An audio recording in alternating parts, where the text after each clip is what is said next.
his broom was one of the greatest jugglers of all time. And in 1952, he was at the top of his game. He had a centre ring spot working for the Ringling Brothers Barnum Bailey Circus, the biggest in the world. And he could juggle 10 rings, which was a world record at that time. Not satisfied with that formidable feat, he then went on to learn other manipulative skills, teaching himself to twirl 2 hoops on one leg, spin a ball on his upstretched right finger, while simultaneously juggling 3 rings in his left hand and balancing a pole on his forehead.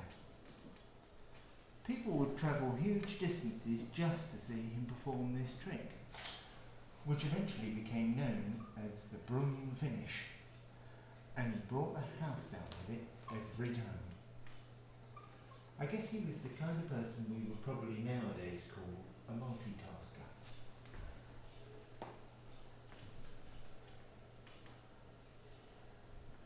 Leonardo da Vinci was said to be ambidextrous, so too Paul McCartney, and Ronnie O'Sullivan appears to be able to play snooker equally well with either hand. He'll switch between the two whenever it suits him, and on at least one occasion has made a break of 100 points using only his left or poorest hand. Harry Houdini, the escape artist, reasoned that as he was involved in some pretty dangerous stunts, his life might depend on being able to use both hands with equal measure, and spent many months working to improve his left-hand coordination by disciplining himself to both right-handed left-handed. He also worked hard to improve the flexibility of his feet, because on occasion he had to use his toes to extract a key from a key ring and open a lock with it. And by way of explanation, he once was quoted as saying, "My toes must become like fingers, my fingers must become super fingers, and my mouth too must be brought into play. If I can get my mouth to a knot, I can undo it." John Neville Maskelyne was a magician of the early 1900s.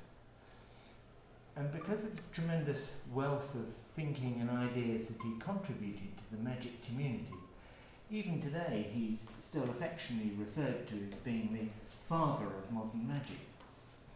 But he first came to my attention because he began his performing career with a plate spinning act, and as such worked on getting both hands to work independently.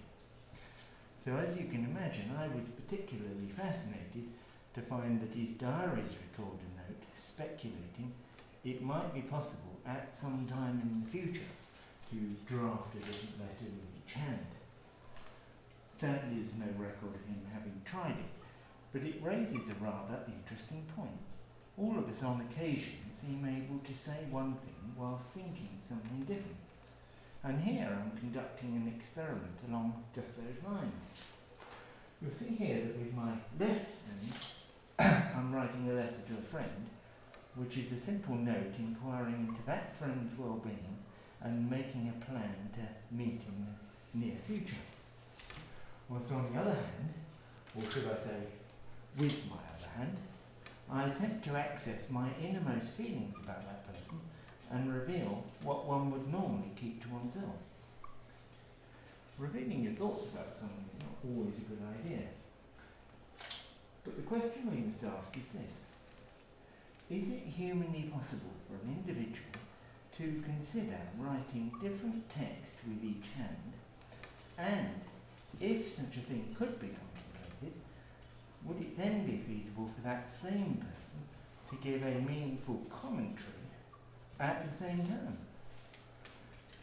Well, yes, such a thing is possible.